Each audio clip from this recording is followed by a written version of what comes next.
Praise the Lord.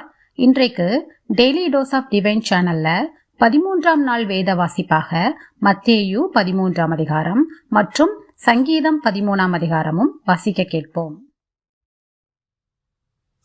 கர்த்தாவே, உம்முடைய வேதத்திலுள்ள அதிசயங்களை பார்க்கும்படிக்கு எங்கள் இருதயத்தின் கண்களை திறந்தருளும் சுவாமி. ஆமேன். மத்தேயு 13ஆம் அதிகாரம். இயேசு அன்றைய தினமே வீட்டிலிருந்து புறப்பட்டு போய் கடலோரத்திலே உட்கார்ந்தார். திரளான ஜனங்கள் அவரிடத்தில் கூடி வந்தபடியால் அவர் படவில் ஏறி உட்கார்ந்தார். ஜனங்கள் எல்லாரும் கரையிலே நின்றார்கள். அவர் அநேக விசேஷங்களை உவமைகளாக அவர்களுக்கு சொன்னார். கேளுங்கள். விதைக்கிறவன் ஒருவன் விதைக்க புறப்பட்டான். அவன் விதைக்கையில் சில விதை வழியருகே விழுந்தது. பறவைகள் வந்து அதை பட்சித்து போட்டது. சில விதை அதிக மண்ணில்லாத கற்பாறை இடங்களில் விழுந்தது. மண் ஆழமாயிராததினாலே அது சீக்கிரமாய் முளைத்தது. வெயில் ஏறின போதோ தீந்து போய் வேர் இல்லாமையால் உலர்ந்து போயிற்று. சில விதை முள்ளுள்ள இடங்களில் விழுந்தது. முள் வளர்ந்து அதை நெருக்கி போட்டது. சில விதையோ நல்ல நிலத்தில் விழுந்து சிலது 100ஆகவும் சிலது 60ஆகவும் சிலது 30ஆகவும் பலன் தந்தது. கேட்கிறதற்கு காதுள்ளவன் கேட்க கடவன் என்றார். அப்பொழுது சீஷர்கள் அவரிடத்தில் வந்து, ஏன் அவர்களோடே உவமைகளாக பேசுகிறீர் என்று கேட்டார்கள். அவர்களுக்கு அவர் பிரதியுத்தரமாக, பரலோக ராஜ்யத்தின் இரகசியங்களை அறியும்படி உங்களுக்கு அருளப்பட்டது, அவர்களுக்கோ அருளப்படவில்லை. உள்ளவன் எவனோ அவனுக்கு கொடுக்கப்படும், பரிபூர்ணமும் அடைவான். இல்லாதவன் எவனோ அவனிடத்தில் உள்ளதும் எடுத்துக்கொள்ளப்படும். அவர்கள் கண்டும் காணாதவர்களாயும் கேட்டும் கேளாதவர்களாயும் உணர்ந்து கொள்ளாதவர்களாயும் இருக்கிறபடியினால் நான் உவமைகளாக அவர்களோடே பேசுகிறேன். ஏசாயாவின் தீர்க்க தரிசனம் அவர்களிடத்தில் நிறைவேறுகிறது. அதாவது, காதார கேட்டும் உணராதிருப்பீர்கள், கண்ணார கண்டும் அறியாதிருப்பீர்கள். இந்த ஜனங்கள் கண்களினால் காணாமலும் காதுகளினால் கேளாமலும் இருதயத்தினால் உணர்ந்து மனந்திரும்பாமலும் நான் அவர்களை ஆரோக்கியமாக்காமலும் இருக்கும்படியாக அவர்கள் இருதயம் கொழுத்திருக்கிறது. காதால் மந்தமாய் கேட்டு தங்கள் கண்களை மூடிக்கொண்டார்கள் என்பதே. உங்கள் கண்கள் காண்கிறதினாலும் உங்கள் காதுகள் கேட்கிறதினாலும் அவைகள் பாக்கியமுள்ளவைகள்.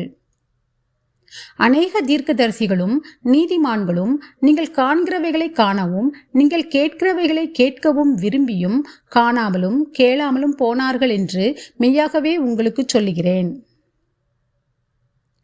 ஆகையால் விதைக்கிறவனை பற்றிய உவமையை கேளுங்கள். ஒருவன் ராஜ்யத்தின் வசனத்தை கேட்டும் உணராதிருக்கும் போது பொல்லாங்கன் வந்து அவன் இருதயத்தில் விதைக்கப்பட்டதை பறித்து கொள்ளுகிறான். அவனே வழியருகே விதைக்கப்பட்டவன். கற்பாறை இடங்களில் விதைக்கப்பட்டவன் வசனத்தை கேட்டு உடனே அதை சந்தோஷத்தோടെ ஏற்றுக்கொள்கிறவன். ஆகிலும் தனக்குள்ளே வேறில்லாதவனாய் கொஞ்ச காலம் மாத்திரம் நிலைத்திருப்பான். வசனத்தின் நிமித்தம் உபத்திரவமும் துன்பமும் உண்டான உடனே இடரலடைவான். முள்ளுள்ள இடங்களில் விதைக்கப்பட்டவன் வசனத்தை கேட்கிறவனாயிருந்தும் உலக கவலையும் ஐஸ்வர்யத்தின் மயக்கமும் வசனத்தை நெருக்கி போடுகிறதினால் அவனும் பலனற்று போவான். நல்ல நிலத்தில் விதைக்கப்பட்டவனோ வசனத்தை கேட்கிறவனும் உணர்கிறவனுமாயிருந்து 100ஆகவும் 60ஆகவும் 30ஆகவும் பலன் தருவான் என்றார். வேறொரு உவமையை அவர்களுக்கு சொன்னார். பரலோக ராஜ்யம் தன் நிலத்தில் நல்ல விதையை விதைத்த மனுஷனுக்கு ஒப்பாயிருக்கிறது. மனுஷர் நித்திரை பண்ணுகையில் அவனுடைய சத்துரு வந்து கோதுமைக்குள் களைகளை விதைத்துவிட்டு போனான். பயிரானது வளர்ந்து கதிர்விட்ட போது களைகளும் காணப்பட்டது. வீட்டு எஜமானுடைய வேலைக்காரர் அவனிடத்தில் வந்து, ஆண்டவனே, நீர் உமது நிலத்தில் நல்ல விதையை விதைத்தீர் அல்லவா? பின்னை அதில் களைகள் எப்படி உண்டானது என்றார்கள். அதற்கு அவன், சத்துரு அதை செய்தான் என்றான். அப்பொழுது வேலைக்காரர், நாங்கள் போய் அவைகளை பிடுங்கி போட உமக்கு சித்தமா என்று கேட்டார்கள். அதற்கு அவன், வேண்டாம், களைகளை பிடுங்கும் போது நீங்கள் கோதுமையையும் கூட வேரோடே பிடுங்காதபடிக்கு இருண்டையும் அறுப்பு மட்டும் வளர விடுங்கள். அறுப்பு காலத்தில் நான் அறுக்கிறவர்களை நோக்கி, முதலாவது களைகளை பிடுங்கி அவைகளை சுட்டெரிக்கிறதற்கு கட்டுகளாக கட்டுங்கள். கோதுமையையோ என் களஞ்சியத்தில் சேர்த்து வையுங்கள் என்பேன் என்று சொன்னான் என்றார். வேறொரு ஓமையை அவர்களுக்கு சொன்னார். பரலோக ராஜ்யம் கடுகு விதைக்கு ஒப்பாயிருக்கிறது. அதை ஒரு மனுஷன் எடுத்து தன் நிலத்தில் விதைத்தான். அது சகல விதைகளிலும் சிறிதாயிருந்தும் வளரும்போது சகல பூண்டுகளிலும் பெரிதாகி ஆகாயத்து பறவைகள் அதன் கிளைகளில் வந்து அடையத்தக்க மரமாகும் என்றார். வேறொரு ஓமையை அவர்களுக்கு சொன்னார். பரலோக ராஜ்யம் புளித்த மாவுக்கு ஒப்பாயிருக்கிறது. அதை ஒரு ஸ்திரீ எடுத்து முழுவதும் புளிக்கும் வரைக்கும் 3 படு மாவிலே அடக்கி வைத்தாள் என்றார். இவைகளையெல்லாம் இயேசு ஜனங்களோடே ஊமைகளாக பேசினார். ஊமைகளினாலே அன்றி அவர்களோடே பேசவில்லை. என் வாயை ஓமைகளினால் திறப்பேன், உலக தோற்றம் முதல் மறைபொருளானவைகளை வெளிப்படுத்துவேன் என்று தீர்க்கதரிசியால் உரைக்கப்பட்டது நிறைவேறும்படி இப்படி நடந்தது. அப்பொழுது இயேசு ஜனங்களை அனுப்பிவிட்டு வீட்டுக்கு போனார். அவருடைய சீஷர்கள் அவரிடத்தில் வந்து, நிலத்தின் களைகளை பற்றிய ஓமையை எங்களுக்கு வெளிப்படுத்த வேண்டும் என்று கேட்டார்கள். அவர் பிரதியுத்தரமாக, நல்ல விதையை விதைக்கிறவன் மனுஷகுமாரன். நிலம் உலகம். நல்ல விதை ராஜ்யத்தின் புத்திரர், களைகள் பொல்லாங்கனுடைய புத்திரர். அவைகளை விதைக்கிற சத்துரு பிசாசு. அறுப்பு உலகத்தின் முடிவு, அறுக்கிறவர்கள் தேவதூதர்கள். ஆதலால் களைகளைச் சேர்த்து அக்கினியால் சுட்டெரிக்கிறது போல இவ்வுலகத்தின் முடிவிலே நடக்கும். மனுஷகுமாரன் தம்முடைய தூதர்களை அனுப்புவார். அவர்கள் அவருடைய ராஜ்யத்தில் இருக்கிற சகல இடரல்களையும் அக்கிரமம் செய்கிறவர்களையும் சேர்த்து அவர்களை அக்கினி சூளையிலே போடுவார்கள். அங்கே அழுகையும் பற்கடிப்பும் உண்டாயிருக்கும். அப்பொழுது நீதிமான்கள் தங்கள் பிதாவின் ராஜ்யத்திலே சூரியனைப் போல பிரகாசிப்பார்கள். கேட்கிறதற்கு காதுள்ளவன் கேட்க கடவன். அன்றியும் பரலோக ராஜ்யம் நிலத்தில் புதைத்திருக்கிற பொக்கிஷத்துக்கு ஒப்பாயிருக்கிறது.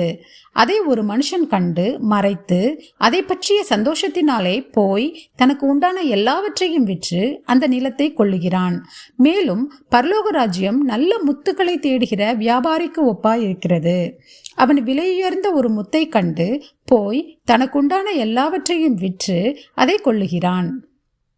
அன்றியும் பரலோக ராஜ்யம் கடலிலே போடப்பட்டு சகலவிதமான மீன்களையும் சேர்த்து வாரிக்கொள்ளும் வலைக்கு ஒப்பாயிருக்கிறது. அது நிறைந்த போது அதை கரையில் இழுத்து உட்கார்ந்து நல்லவைகளை கூடைகளில் சேர்த்து ஆகாதவைகளை எரிந்து போடுவார்கள். இப்படியே உலகத்தின் முடிவிலே நடக்கும்.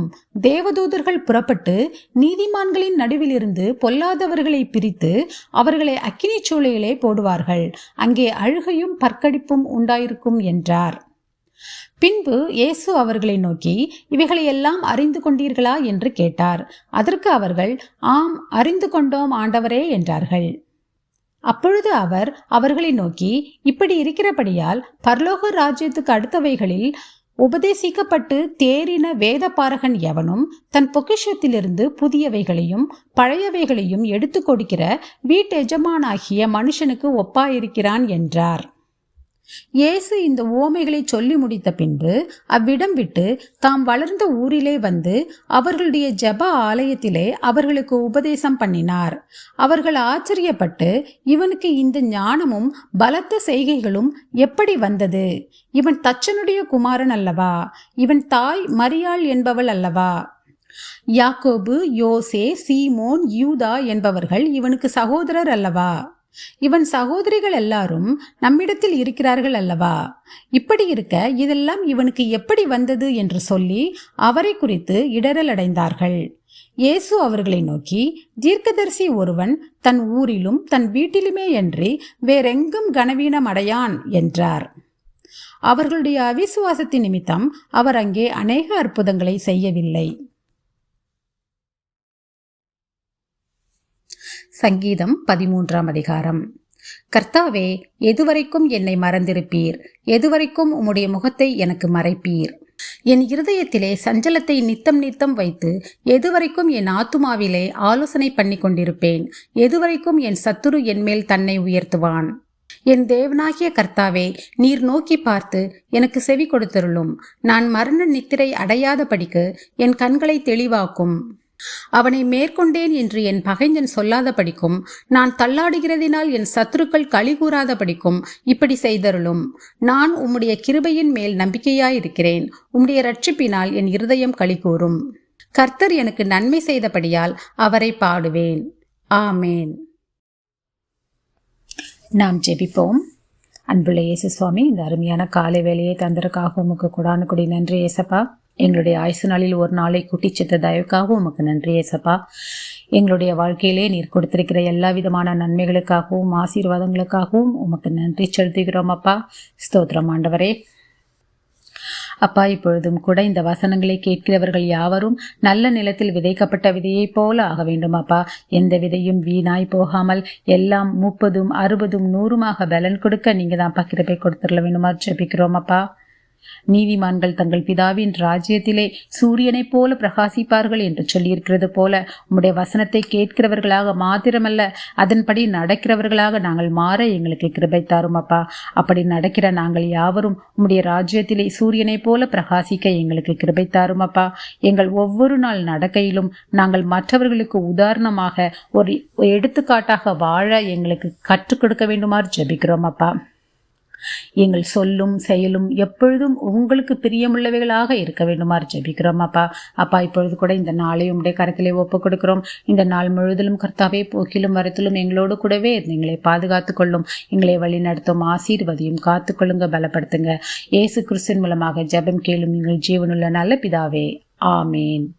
என் ஆத்துமாவே கர்த்தரை ஸ்தோத்திரி, என் முழு உள்ளமே அவருடைய பரிசுத்த நாமத்தை ஸ்தோத்திரி. என் ஆத்துமாவே கர்த்தரை ஸ்தோத்திரி, கர்த்தர் செய்த சகல உபகாரங்களையும் மறவாதே. ஆமேன், ஆமேன். நாம் அடுத்த நாள் வேத வாசிப்பில் சந்திப்போம். God bless you.